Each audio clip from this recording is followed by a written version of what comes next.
This is the true story of three wooks who were forced to live in a cabin on the moon. Find out what happens when moonmen stop being polite and start getting real. This is Moon Cabin.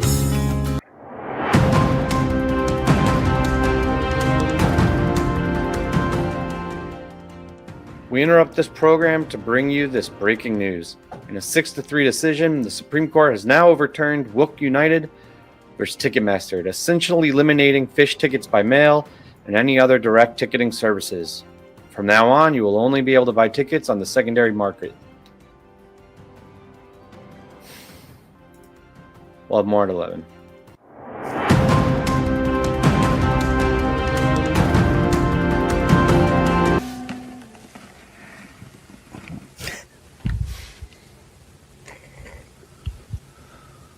Guys, where's everybody?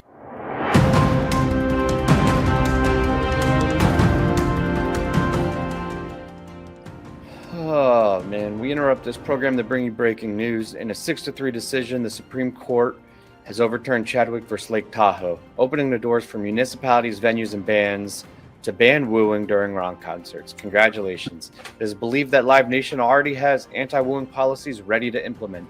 There's currently a wide range of reactions on social medias to this decision, with some fans of the band Phish celebrating the blatant limitation of human rights. One fan posted, "Ranking things to yell at a show. Yeah, let's go. Gap, fire, bomb, massive gap, woo." We'll have more at 11.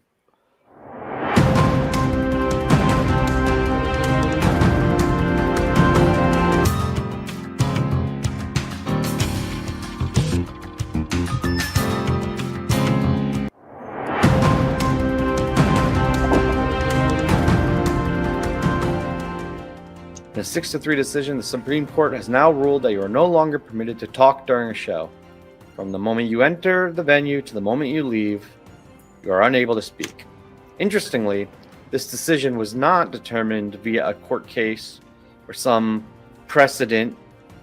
It was directly legislated by the judges, which is a blatant violation of the Constitution and a massive overreach. Ironically, or no, actually probably more appropriately, people in the grand old 1.0 vet party are celebrating the decision. Fuckers.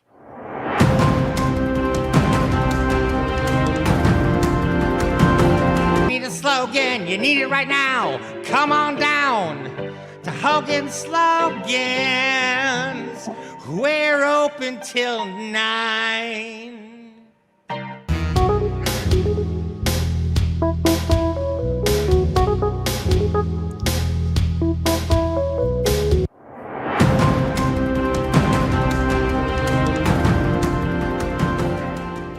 We interrupt this program. Fuck it. You know why we were interrupting. Those assholes are up to it again. Now they've outlawed dancing. You were so preoccupied with wooing that you didn't see this coming. This is a massively unpopular decision, with over 90% of people preferring to dance at shows. But you know what? Fuck it. Can't do it. You gave up our rights. See, this is what happens. Well, they'll tell you to go vote or some other bullshit. I don't know. I say dance.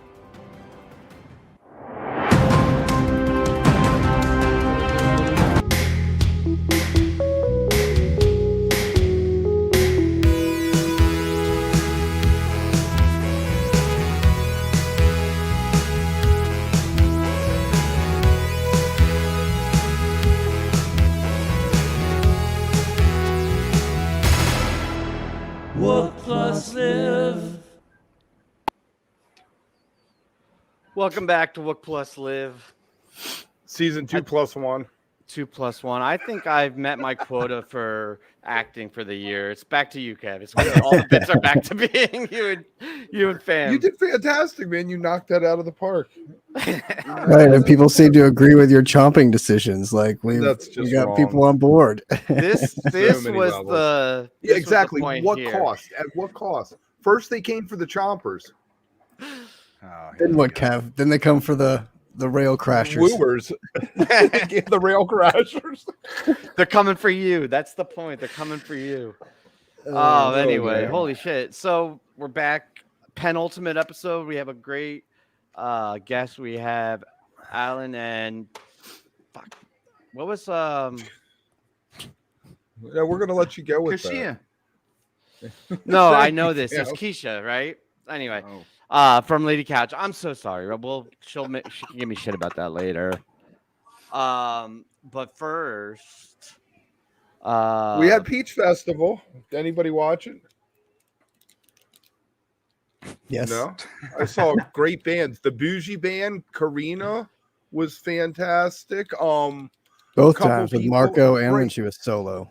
Both her. Right, they had a really performances were tall great. guy who did some country stuff, who had a Karina Reichman shirt. Maggie are you Rose. being? No, not at all. I cannot aloof on remember the guy's purpose? name. Oh, No. this is great Maggie- content, guys. Maggie That Rose. one Rose band was that I can't remember, they were great. That other Oh, there's that band. other guy. I think he played music. I will figure it out and tweet it later. Okay, so Trey I'm Band sure was we a all lot follow of you. fun. Yeah, Trey Trey Band was a Band. lot of fun. The festival come out, and honestly, like every festival that we're having now, where like things go well, people enjoy themselves. Music is played, people dance. There's dancing, it's chomping. there's and dancing, all the freedoms that we have. We better celebrate them while we have them. Which they're kind of I'm we're going to chomp parroting. while I woo this summer. Yeah, we're joking a little bit about that, but obviously it's very serious and very real, So, in all seriousness, it's great to see that Peach went off with no problems, no issues, and it seemed like a blast for everyone. I watched Trey Band, I watched Goose, I watched kind of a lot of the How different Goose play? Did they had a play? late night set. They had a late night set. They came on late. They had an interesting thing where they traveled. They flew to California the next day to play at High No, the Sierra opposite. 2 days later. They did the opposite. So they or- went from High Sierra to to- Peach to Pennsylvania in one night, So they literally played right so it's just an interesting thing how they're pulling off logistics and how bands. Someone told me they fly with all their pedals and guitars, but they rent amps in every town. So all they have are their pedals and the guitars and maybe the heads is all. And their road snacks. Don't forget their road snacks. We're going to talk about and road the snacks. and the coming up. torch. I The can't wait torch to is talk about heavy for roads. he who I carries feel it. like we should lot of torches. actually bring in the guests because we're gonna have a Speaking of conversation road about snacks. touring. None of us have actually toured with the band, as far as I know. So, Yeah, Chad's not here. no, are you okay with that? All right, Yeah, guys, let's yes. make it happen. Bring one in because I have a question about touring. I wanted to ask him. Hey guys, how you doing? How's it going, guys? Hey, Oh, welcome. Sorry about my brain Welcome. fart earlier. Meant no offense. I just, It's looked- okay. He couldn't see your name on the window when you were minimized. It was like cut off at the end. yeah. We've So been you in guys, the van for 10 hours. We can barely remember each other's names. It's fine. right? Welcome. So you guys played your first gig of your tour. Since we're talking about touring, why don't we start there and see what roads we go down? Where did you play? Saturday night, I guess it was. Sunday night, we played at this festival called Ghost Jam in Cookeville, Tennessee. And it was kind of that sort of like small fest, large cookout type situation. It's a bunch of buds. My from favorite. kind of out there on the lake at Center Hill. It was a lot of fun. It was definitely a nice way to kick off the summer for sure. I love that idea of doing a cookout in a festival. I was telling these guys I want to do that and call it a wookout, right? So like an old family style wookout. I think that'd be a great festival. Have you not hosted one of those yet? I feel like we ought to. I feel like Yeah. if you have fed folks anywhere in your home or around you, that's probably a lookout, right? Actually, every family function I throw is a lookout. There you 100. go. Good answer. 100. And will you? I mean, I'm curious if you guys would play Wookout. If we have our, inaugural Wookout, maybe we'll holler at you guys. We Lady. Oh Couch yeah, play. no, you could go ahead and put us on your short list for that. We definitely. Nice. It's a very short list, but a very talented list. But it's You know, you distinguished guys one. ended up on our last week. We created a fake festival, and you guys ended up as part of Wookaroo. Oh, nice. Yeah, we'll just combine that. We'll make that a cookout. We'll make it Wookout. We may even change it. We put a whole poster out, but we can always change it. That's what Wooks do. It'll we have just 7 different names out before there it happens. and I see have what to sticks. say, you guys. Snacks to the Lookout. Bring some snacks. Hell yeah. I have to say that you guys to me are what I in my mind, and I don't want it to come across the wrong way, but what cool is in a very authentic way. Like you kind of get it in the style of like the marketing with the album and the official videos. But then when I found clips of you actually just playing in the bar and like your genuine, like there's a couple of clips in you're playing in the basement, I think in Nashville, and it's just Is that I the just Purple first House wanted or to- whatever? I don't know. I always had like a thought of what cool was that I would never be, but like you guys emulate that to such a perfect extent. That's why you're on YouTube and not on the road. I wanted it. Well, no, I was curious. How do you get that cool? Like, what did you guys grow up listening to that led to? And you know what? You don't have to say you're cool, but what you are now. How did you get here? What were you listening to when you were growing up? Well, I can definitely tell you, no one's called me cool today. So Yeah, no one's called me I'll cool in a take it. solid I'll 20 totally years take it. at least. Also, very cool. Yeah, I mean, I feel like we grew up kind of pretty nerdy musically as well. Like, Yeah, I mean, I was listening to, lots of the stuff that my folks were listening to. Lots of Luther Vandross and Delta Blues, Bessie Smith, and Paul Rainey, and God, even Michael Bolton at times, and Doobie Brothers, and gospel, of course. Yeah. Hell yeah. Yeah, lots of stuff. Michael Bolton and the Doobies, they cross over, man. You can't, there's just a few folks, that like we should have the Michael Bolton, Michael McDonald super tour. They have a level of soul that's just like, man, you can't, it doesn't matter what you look like, like they really just like, it's amazing to hear folks, kind of growing up, all people, there's like these universal bands that still, like, and Mike can get there, I think Hall & Oates is one of those bands that a lot of, folks kind of, it finds that universal, appeal to it. So, and I couldn't agree. I don't know if you noticed on Twitter today, but I had this revelation today with your guys' cover of As Long As I Got You, right? And so which Wu-Tang for life. Oh my gosh, which I adore the song just as a whole. And I kept listening to it and I kept hearing this piano line in it. And I'm like, I know that piano line, like I know I've never heard this cover. And it's the Charmels, right? Which that's one of my passions is like, knowing where covers come from and things like that. Yeah. So like, I was like, wow, okay, the Charmels, right? It's all coming to me. And then it really pops finally. It's Cream. Yep. Wu-Tang Clan. They sampled that. So tell us a little bit about like now the influences you guys have as a band and how much, besides Wu-Tang Clan, I guess as well.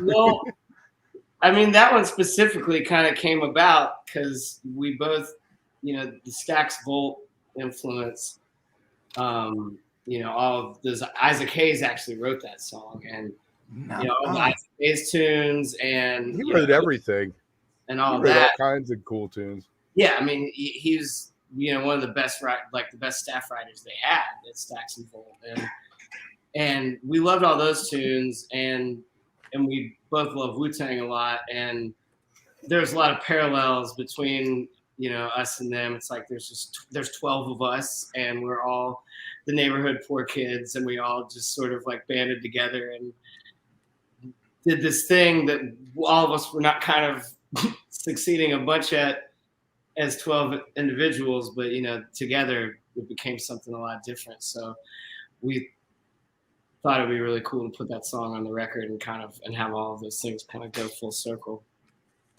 That is, you formed like Voltron, right? Like Wu-Tang did. And that is such an incredible, like, I am so glad to hear that. Cause you go like, oh, you never know when you make those connections, but like to hear that, like I'm tearing up over here. Cause I'm like, what a really cool way of kind of tying all that together. Because for me, these guys know I'm a big, like, pay tribute to kind of the where you come from, and the influences. And so I'm always curious of when we'll talk the Dead soon. I know we've got a connection there with Love and the Dead here, but like influences and covers, of where they come from, so it's so neat to hear that it was all those things. It was the Stax, it was also the Wu-Tang love. So cool to hear. We should throw on Mr. Producer Man. Don't we have a little clip of a song? Ooh, Yeah, I guess these guys, so we can check it out. Oh my gosh, I got it's it. so good. One more night in this room all alone. I'm writing a novel to you on my phone. Fiction feels better right now than the truth. Keeps me from feeling foolish and blue. And we haven't known each other too long. How can you be certain what we're doing is wrong? When I said I loved you, I believed it was true. So why am I feeling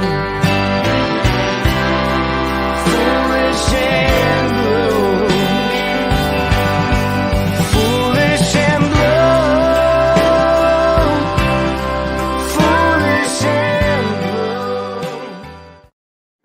Damn. Can so hear Awesome. the Stax influence there, totally, with the organ Are- and the whole. I love that. You guys, your voices, just the way they play off each other. It's so fantastic, man. Really. Oh, It's amazing. Thanks, you guys. Alan sings to me outside of the window all the time. It's so strange. I don't- Is that the window? Maybe that's the window behind y'all. He's probably just gonna step out there here in a There's little the bit. window for tonight. It's the window tonight. outside on the porch. Yes. I Well, wonder it's if your adorable. management's gonna ping us for playing that. If we're gonna copyright violation. We are our management. Yeah, so I think- probably- Blackbird, right? You gotta yeah, tell us about that. So we started at the end of 2018 and had a really great 2019 into the beginning of 2020, and then things got a little different. 2020 happened. Everybody, yeah, and one of our friends who's an awesome publicist also was not very busy during that time, and she kind of joined forces with us, a girl named Taylor Isha, and so she's been kind of helping us out, but now we're all busy again, and so we don't want to demand more time from her than the folks that are paying her rent are demanding, so. Yeah, Very no, nice. I And think you're that's with, common. Go ahead, Kev. No, you go, Tim. No, it's fine. All right, I was going to drag in. You got a record deal. I actually emailed the owner of your label, and she's going to do a blog interview for us. Oh, cool. So you want to talk a little bit about that? Because I hear that she's, from what I read, it seems like she was a musician who's doing this because she loves musicians. Yeah. And Amanda and her husband Eric, they've had this label for a few years, and Amanda's been in a bunch of different bands in Los Angeles. Her and Jamie Wyatt had a thing together for a long time, and yeah, they just kind of, from some of their day job connections and stuff, had sort of the ability to start a label for their friends and kind of help the artists that they felt like they wanted to help out as much as they could, and we're definitely super thankful that they decided to do that, because I know it's a very thankless job, but they do a great job, and we've had a lot of fun working with them. And they're really sweet people. So I want to talk about the band because I feel like we jumped all over the place. I think there's just a lot of excitement. We love having what you we guys do. on and really appreciate it. But I feel like we need to set the groundwork a little bit more because about you guys as a band and how you got started. And first, I want to clear something up. Is you guys are the faces, right, Alan and Keisha? But it's 12. There's a full band with horns. It's a tradition, like a traditional, not traditional, but like a very full rock band with horns. It's Right. Yeah. I mean, it's the definitely like, you know, the Mad Dogs and Englishmen kind of Parliament hippie orchestra kind of situation. You know, it's full horn section. Sometimes, but is it the same? Is it the same musicians, the other 10, or is it something where they fill in with like studio musicians as For the it's for the most part. There's probably a core eight of us, and then there's some auxiliary, you know, things that will rotate in and out. But also in that core 8, there's, you know, like one guy who plays keys, rhythm guitar, or bass, depending on what we need him to do. right? You know, That's a valuable member. That's a jack of all trades. You need Yeah, that that's guy. your guy. He's your go-to. I don't even know who that guy is, but I'm endorsing that guy. That guy is super valuable. Like he's our Richard Manning. Yeah. You know, we could just throw it all at him, and he'll do whatever we need him to do, and he'll do it as best as he can. And, he's And like, these guys were all musicians in Nashville. R.I.P. Is that where Richard. you guys all met? yeah, we all met up in Nashville. Tell us about that scene because we were having a discussion, confused. I need you know, enlightenment. prior to. I was kind of trying to kind of describe this more kind of alternative scene that happens in Nashville, and that's happening. And I didn't know how to kind of locationally put it. If it's like an East Nashville thing, I always hear that kind of like as a vibe or a thing. That's true. Okay, you guys describe. Yeah, tell us more because you're in it. Because You're in Fam it. didn't do a great job, and I was a little bit Hey. confused. Yes, please do, because I'm just. You've got talented folks in any part of their career all over the city of Nashville, whether it's the east side, the west side, downtown, South Nashville, Bordeaux, all of it plays a very large part in the Nashville music scene. How much you hear about it is pretty much condensed down to your Americana-esque stuff, or you've got your East Nashville situation. The other people in any other part of town aren't really worried about being heard or listened to. They've already been heard or listened to, right? They're just living and trying to make sure someone else gets to do whatever it is that they got to do. Oh, that's cool. So it is a full circle community for sure. But a lot of what you hear about comes out of East Nashville for sure. Well, And East Nashville's like the newer version, like or alternative country. Like that part of town has kind of always been, well, until people found out about it. That always been the working class and artists sort of kind of bohemian section of the city. Like East Nashville, West Nashville, and so that was that area, and so when there was another like sort of influx of humans moving in the early 2000s, that sort of became the place that everyone went. And there was a real brief period where it was kind of like that was our like Haight and Haight Ashbury or our Laurel Canyon or our Burlington CBGBs 80s kind of situation. Yeah. And and that town was really special. Well, and so what is the purple house, the purple building? Yeah, the building. So that's a little studio rehearsal spot that's this tiny little purple building right next door to Red Door, and the 5 spot, which is where all of us came up, either playing or working or both. And Todd Snyder, who you guys definitely, he needs no introduction. 100. He owns the spot, and he's been gracious enough to let us get in there and get work done every once in a while. Yeah, and there's like a little, we're kind of a fish-based, little bit of a jam band kind of Right. world that we're wading into here a little bit at times. And so, yeah, I thought, and Todd has done, he's kind of waded into that world, or at least a couple of band members from Widespread Panic. I feel like if you're gonna be in a band with Dave Schools and Neil Casal, you dove in head first. Like you didn't wade into it. Exactly, 100. Oh, and you've been officially late. We have a Wook of the Year here, Scott Makita there, and Alan, Scott you is have the Wook now of the been. You've been. He doesn't just throw out that a Wook is out there, but Alan, It's a you've huge been. compliment. Yeah, exactly. Yeah, that You're so is. Wook. Yeah, so there you go. So speaking of all this community.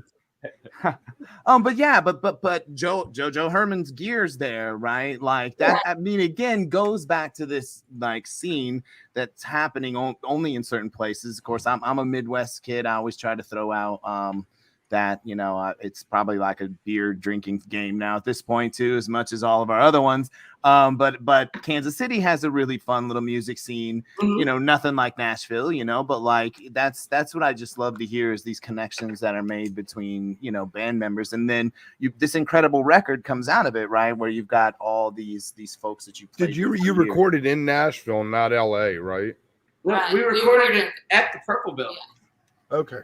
Actually, Snyder was working on a record at the same time, and so they had some extra gear and stuff brought in, and we had to do a thing for radio, and then we listened back to it and realized that it sounded pretty good, so it This came is in worthy. and yes, we did all of our basics there at the Purple Building, which I guess we're the second people to ever use it for. And when you say basics, you're saying like the bass tracks, and then right. you finish it and polish it elsewhere. We cleaned a few things up, and because we recorded live, and then Gordo, our bass player and engineer, he and I went through everything and kept what we needed to keep and fixed what we needed to fix, and There you We're go. kind of in the house right now, so if you have any questions, yeah, for we anyone, literally we have just parked the van in the driveway. You're talking to us in the Everyone living is room of here, our so- Airbnb.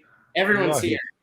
That's Well, if any of them amazing. want to Welcome, stop in and everyone. say hi, I'm a drummer, so I would love to talk to the drummer if he's all right, around or we get she. right in here. So This is let me amazing. ask you while you're finding the drummer, who's the lyrics, who's the music, both of you? Do you collaborate? How's that work? I'll get right. She's like, I'm out of here. He gave me an The out. drummer. It varies from song to song. Like sometimes Keish will come to me with like a whole poem already written out, or she'll come to me with like a whole chord progression and a hummed out melody, or she'll come to me with the title, and vice versa. Sometimes I'll come to her with an entire finished song, and she'll just get the red pen out and be like, "You can't say that. You can't say that. That doesn't make sense." This is it now. Cut 50%. Cut 50%. Giving And her so- red lines. I love it. And vice versa. Sometimes she'll hand me something, and I'll be like, "That's done, but we're gonna probably end up adding, a jam here at the end, or changing out the tags at the whatever when we make We it all found into a Brett. thing." So Brian, was it? it's too hard to define in those sort of like lyric and music terms. It's just like it's a partnership, and unless it's something that like I wrote by myself, she didn't feel like she had to edit, and she didn't like, we'll probably always put each other's names on each song. You're the Yeah, Lennon keep and it more McCartney. simple. You're Lennon and Love McCartney. it. Love it. All right, you guys meet Ray We- Dillon. This is our Here he is. Hello guys, how you doing? Good. How is it? Well, I didn't realize. I should have thought about this. You're going to be answering this in front of them, and the rest of the band there. But I love to ask drummers how it feels to play with such talented musicians, because it's like my dream to just sit in a pocket and have such incredible talent around you. And I wanted to know how it felt to play with these guys. Yes, we'd like to know that as well, Ray. Yeah. Let's hear this. They actually make it feel like a walk in the park, really. Make you feel very welcome. I've played with Alan since he's lived, pretty much since his full continuum of living in Nashville. So Yeah, at least every 15 years. So just transitioning over to this, I think that we finally have found our sound that we've been searching out for. Do they give you your voice in that sound, or are they very like specific do about this. how This is they how want this you to goes. play things? Like What does he as do? far as the drums go, do you bring a lot of your voice into it? I'm pretty influential as the drummer because I make them sound the best they possibly can, right? Exactly. That's what I'm hearing. I feel like the drummer really is instrumental in opening up a jam too. Like when you're coming out of your bass track and you want to take it for a walk, I feel like really the drummer's the foundation of that. Everybody else can float above you and play, but without you really being in your pocket and opening it up, I mean, I think that's where it starts. No, I mean, coming from the drummer's perspective. You're absolutely right. And one of the things, like, I don't get to brag on Ray in a public forum ever, so give me just a second. But like one of the things I love the most about him is he's really got that like Kreutzmann sort of feel where he can, if you're ready to take something for a walk, he's not gonna push you to make you figure out what you're supposed to be doing next. Like no one's in a hurry here. We're gonna figure this out together. Like Ray will walk super patient. And he'll make you think you're a much better guitar player than a lot of other drummers will. That's for sure. Is that something that comes natural, Brian, or do you have to consciously think about being patient? Because I don't know about you, but like in the moment when I'm playing, it feels very short and condensed, and then you listen back, or it feels forever, and then you listen back, and it's actually not that long, right? Like you feel like, oh, I've been here for forever. I got to change it up or adjust, and then you listen back. I don't know. Are you a naturally patient drummer? I would say that I'm listening to everybody, and I'm if the movement is not taking hold anywhere and like it's not being noticed by like one of the soloists that like there's something happening, then I will kind of move on, dynamically bring it down, or switch to a different color. Oh, that's cool. That's like almost like an aesthetic way to think of it. I mean, the whole idea of listening is super dope, right? And I love that description of musicianship and jamming, but the way you said it at the end of switching color is such a cool way to think about. And you're talking more of like a groove or feel sense, or what? I don't want to put words in your mouth. What do you mean by color? I mean, definitely tonality, and then also a groove. You know, like you don't necessarily have to go halftime, like your cliche kind of. This is what a jam is doing, so let's just cut it in half. I don't really ever do that. If I do, it's very rare, but it's so hard to make the song, once again, climax if that's what's going to happen once you go half. Could be a major jam killer, and then once you've killed one or too many jams, you never do it again because you don't want to be the guy in the band that causes the train wreck. Yeah. Is it a different thing letting go when you have the horns? Because I'm assuming that there are charts involved in things. So when a song's more regulated like that, is it harder to let it go and find a place where everybody can improvise a little? Maybe. You're talking to me or Alan? I think either of you could answer that. Yeah, anybody. Yeah. I mean, I feel like we kind of I'd like to hear what you guys think about leave this space for everyone, right? I don't think Alan and I would have asked to have 10 to 12 to 15 people that can't listen to each other. Right. Even if there is that, there's never a still moment, and when there is that still moment, it is still, right? But everyone is on the same accord as far as that's concerned. No one is. To have this many people, no one's stepping on one another. Everyone is able to do what parts they hear when they hear them. Yeah, I think it comes down to like none of the 12 of us are necessarily in love with. Can you scoot over to your left a tiny bit? Yeah, sorry. Are in love with the sound of our own voices. But we're all I mean, if you're more comfortable off camera, I don't mind. I just want to be able to hear you. But it's fine.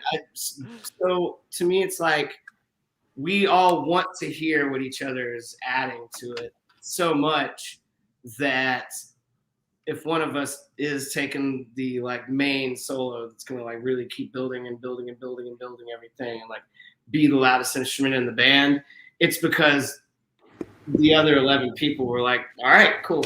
this is your time to do that. We all want to hear this. Right. They're kind of setting you up and propping you up. And that's the only reason that way that you can do it is with that support beneath you. Right. It's kind of wild, actually. Take this, to take this out and to do this thing.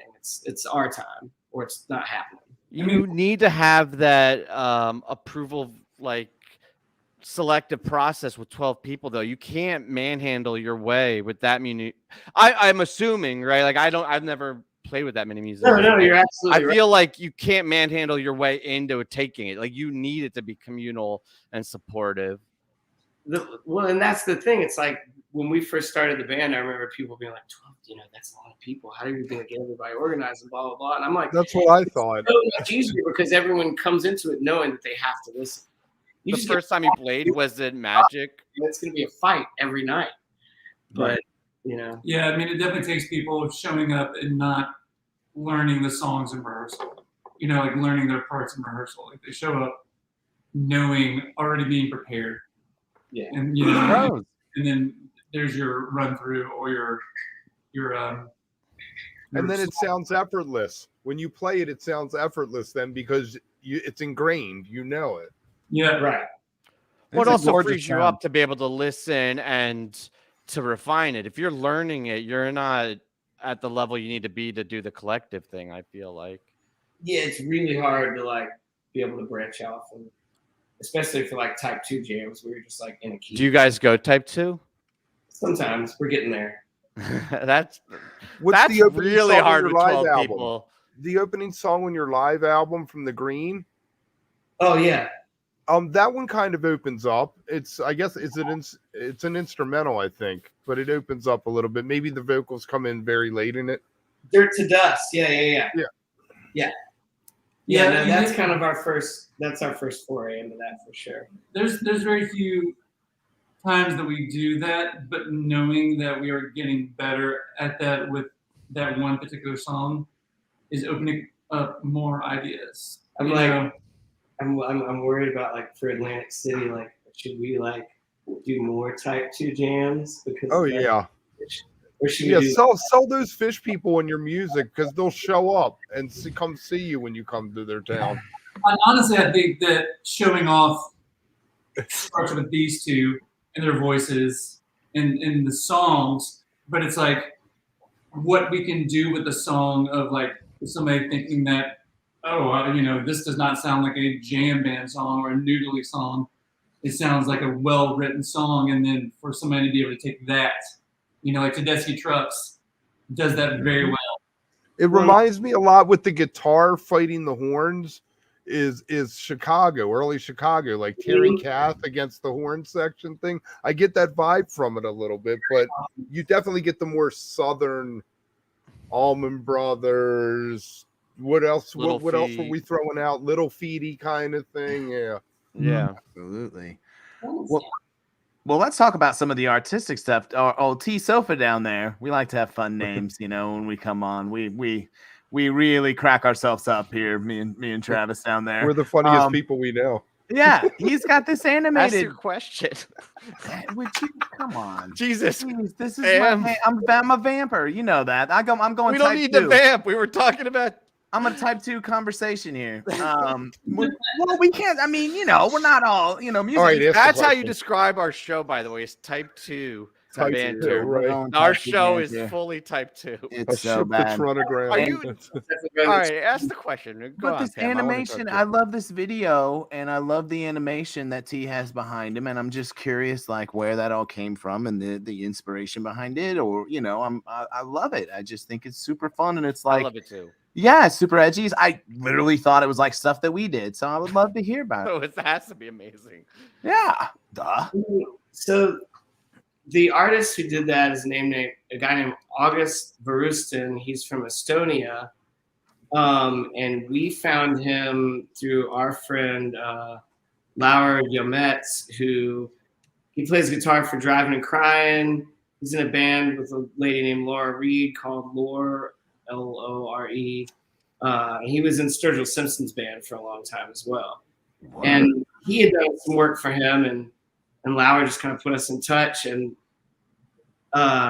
we talked on the phone for like 20 minutes and gave him this like sort of like rough idea for the video and sent him the track. And like an hour later, he came back with this and was like, "What do you think?" You hear that, Wook? An hour later. Yeah, but you got paid, motherfucker. We've been told animation I'm assuming, takes, days and weeks now. Well, I'm not very good. We our budget wasn't amazing, so this this is all looped as well. This isn't a full. Yeah, it is, but it's awesome because it gives you more to the pocket. It's beautiful, and he's one of my favorite artists. I can't wait until we can do it. You guys are very positive, and I think that we all love that coming out of your music. Do what We you got to need do more is a of that great in this point. world. That jam, that's a great song that to me has a lot of pop appeal, has what you're talking about, right? That song structure has I think anyone, you don't have to be like a blues fan, you don't have to be a jam band big time fan, you don't have to be like, it's very kind of universal appeal, but it also has like very kind of potential for open-ended jams and things like that to happen. And your conversation about Atlantic City, I think you should consider that, because boy, those Fish fans, and the beauty of Fish fans is that after a Fish show, they're going to really fun. Well, I guess that's one way of putting it. That's one way of putting it. But I would also say that they're fans that are willing to allow, exploration and willing to allow, a band to say, "Hey, we're trying. It's okay. Just we're get trying back up. something new. We're trying to step." And I think that'd be exciting to hear that in. So I don't know if limited though. I agree, but I don't think I like the songs too, like the as charted and I feel like you got to take some for what, but not just try to jam everything. What the fuck are we saying? Like they need our advice. You guys They do know what they're doing. Right, I don't know what we're talking about. People come on to get advice from us who are none of us are musicians. No.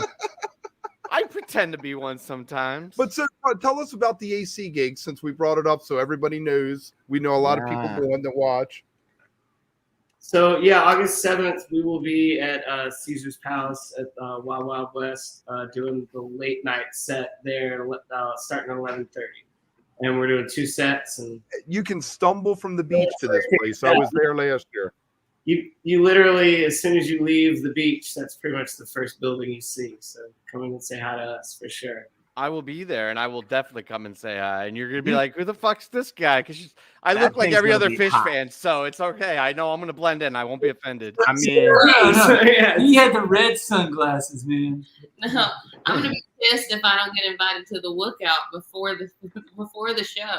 That's all right. Hey, make sure make sure that happens. Now I wish I was AC's going to a weird Atlantic town City. to lot in, like with your crew and stuff. Like, because I don't know, you go like Fam and I were end at up your in a Creek fucking and see Fish. casino. Yeah, and you have like a 10. You're at your tailgate and shit, but in AC, it's like you're at a bar, you're in a casino. Like there's not really like a lot scene, but it's also in that same vein, a shit ton of fun, and I can't wait to see you guys afterwards. So wait, is that night 1, 2, or 3? I know you gave the date, but I don't think in dates. That's Sunday night. So okay. So you're gonna close out the whole weekend for us. Yeah, man. Definitely doing that. I already took the Monday off. I was like, fuck that. That will be a scene. Well, Tim, we'll have to take some footage. You'll have to put us there. That's us people that aren't there. We'll have to go live. Are you on the road straight through till then, or no? Where are you playing tomorrow? I guess you're playing tomorrow night since you're in an Airbnb somewhere. Yeah, we're playing tomorrow night in Myrtle Beach, South Carolina, and then playing Friday and Saturday, going home, and then we have a couple of in-town gigs in the middle of July, and then we go out that first week in August. We're doing a Days Between Jerry Garcia 80th birthday thing in Roanoke, Virginia, on the 6th, and then going up to Atlantic City on the 7th, and then coming back down to the South and doing a couple shows. Where is the Jerry Garcia thing? Roanoke, Virginia. That's by Blacksburg. I went to school down there. Blacksburg, yeah. Yeah, it's awesome. Yeah, that sounds like fun. So you're on the road. You're going to be on the road quite a bit, and I want to transition. I was hoping Kev would, because this was really what we wanted to start with, and the whole reason that we set up this interview was to talk about road snacks, right? That was what we promised the people. That's what people tuned in for. Yes. So what is? We can do this round robin, or what do you call it? Round the horn style, I guess. Yeah, we got to hear maybe the whole start with band. Alan and then go across what your favorite road snack And is. everybody in that room has to say what their favorite is. And then I mean, maybe we'll go gotta to tea discuss and bring it back around. I'll 'Cause I'm bring curious them what you all. guys say. Yeah, bring them all in. Beef jerky. Hell yeah. Solid classic. Yeah, this is my jam too. Oh man, road snacks. I love beef jerky. You love pork rinds. I love pork rinds too. But you guys, I actually started preparing road snacks for this run like 2 days ago. So I showed up to bus call this morning with anything from peanut butter and jelly sandwiches to cotton candy grapes It's a nice little charcuterie plate. to charcuterie to whatever. So like I brought the whole damn grocery store with me. Basically. Dude, that's So you have so the awesome. gourmet road snacks there. No, listen, I didn't say This that it was isn't expensive. this isn't a normal run for I don't. I didn't tell you where I bought it. We were not expecting her to show up with a cooler full of snacks. I know these It's dudes. such a cool thing to do, though. See, I knew you guys are cool. That's so cool to do. Yeah, I Very don't cool know move. where I bought it, but I definitely made sure that it was in the price point that when they ate all of it, I wasn't going to be disappointed that I got little of it. You know what I mean? I got you. That's a really good like way of balancing out a menu or anything. It's like, okay, I'm probably not gonna get much of this, so like it can't be too high, it can't be too much. But like, just right. I feel like that's a And I can't. And Cal can wombat with the Chex Mix, man. Homemade Chex Mix. Homemade Chex. You have melted toast. It's got to have extra Worcestershire, but other than that, I love Chex. You're putting Worcestershire in your Chex Mix? Oh yeah. Oh yeah. You don't know about that? Yeah, secret ingredient. Man. Damn. I had no idea, but that's very intriguing. I got So what Chex you got, Mix. Brian? What you got for a road snack? We got jerky. He started. Oh, I didn't realize we went backwards. Gordon, and what do you forwards. got? We're going this way. Oh, It's Brian. oh, sorry. That's okay. You guys are all right. What you got, T? We know you're a road warrior. T, what are you up? I think you're up. She's muted. You're muted. It's not like we've been doing this for 3 years, T. Hey, I was muted for no reason. Who's doing that? It's probably llama. I don't know. Probably, I don't know. Let's see. Road trip foods. There's a lot. Goldfish, Nutter Butters, Pringles, pretzels. I stock up the car with like a nice bag the night before. Sometimes Doritos, all the good stuff. You're just gonna list the whole 7-Eleven aisle or Wawa. Basically, Twinkies. Exactly. I just kind of go down that Whatever you guys kind got. of grab. You never go to whatever a I feel convenience like. store when you have the munchies because you spend way too much money. I tell you, the goldfish I think are my favorite though. They're easy to eat in the car. Dude, you have a lot in common with my toddler. Can devour them. Exactly. It's like baby exactly, foods. I love man. those kind of foods. String cheese. Do you eat yogurt melts too? Yep. Easy in the car. Fruit snacks. Fruit snacks are the Fruit fire snack. kids snack. Not Where the you- What's goldfish, yours, though. fam? Yeah, where you at, man? I've got plenty. Don't worry. I've got a local snack called Guy Snacks here, barbecue, delicious potato chips. You should invest in them. And then my teenage crush and my current crush, really always my crush, Little Debbie. Any Little Debbie that you can find. You know, like You had those right by you. Was that because you were course. prepared for this question, or do you just always have them in reach? 100%. These are always right here, just in case I need a unicorn, Jesus you know. Christ. And this is just to show you that this is, look how gross that is. But I'm telling you, that is Oh, dude, fire. I ate a fudge round the other day, and it was like the best feeling in the world. I was like, oh my god, I'm gonna hit this up. Debbie So great. never lets you down, right there, Debbie. I The should do a real little one. Debbie She's the real one. bracket. I like you brought props. That would be Sam. heated. I What do you like got, that brought Tim? props. I'm passing it on to you. I don't know. I feel like I would say trail mix is a really big go-to. Lately, because we've been getting them for my daughter, we get the veggie straws, the white cheddar like Oh, yeah. veggie straws are really fucking good. Or the And I am sea not taking a salted road veggie trip with straws. you. This is Yeah. terrible. Boring. No, well, all right. So that's like that's like the snacky food. I don't know, but in reality, I don't prepare, and I end up getting like Red Bulls and spicy Doritos, like the purple bag of Doritos. Your head, and it's just like injected caffeine directly into like my esophagus. You're like, Then you can't figure out why your stomach hurts 2 hours later. right? And I what get did there, I I'm like, do? man, I feel like shit. You got to be careful asking for the purple bag, depending on which gas station you're going into. Just gonna say, like, at least throw in Doritos in there, because you never know what you're gonna get in the purple bag. Well, they have this maroon bag of Doritos too, which is horse shit. Maroon garbage. You got to. And like you ever like you're not paying attention, you grab the purple. purple bag or what you think is the spicy purple bag, and you get the maroon bag, and you're just so disappointed. You eat it still because it's still Doritos, but you're just not as happy about it. Yeah, Kev, you're up. I like classic Doritos and Mountain Dew.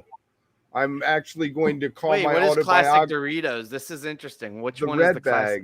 bag. The red bag. All right, because there are people that think the Cool Ranch, the blue bag, is the original. No, they did not exist. The red bag existed first. Then is that Cool true? Ranch came later. Yeah, Yeah, you some talking like the kid nacho came up with flavored it. or like the regular Doritos? The red bag, the original Dorito bag. I can't believe this is. I thought it was an orange bag. The original Dorito orange. bag. Orange It was an now. orange bag. I guess it's orange. We need a fact checker. We need someone. We need a snack fact checker. Where's a snack fact checker here to look up? Anyway, yes, because I'm going to call. I want to call my autobiography Doritos for Breakfast, because that's what you're driving through the night. Oh, you 6 got that morning in with here. A bag That's of good. Doritos, and I did get that in, and a Mountain Dew 6 a.m, and you got another 2 hours before you totally I look crash forward to reading and feel it. like shit. That's Appalachian breakfast right there. Appalachian breakfast. Sorry, I'm Sounds gonna like belt. Cena- Oh, Lama, you want to answer? I was gonna say Doritos' original flavor was toasted corn, released in 1964. Oh, And what just color like was the corn bag? chips. Yeah, the classic Doritos. I thought he was talking about like the modern iteration of it, where they're all different Right. flavors. They were just like yes, bag Tostitos. was, thank you, Sean. Exactly. The You original bag was potato orange. chips flavored Doritos. All right, red, Right. orange, they're close. And I have Red is one more nacho. thing.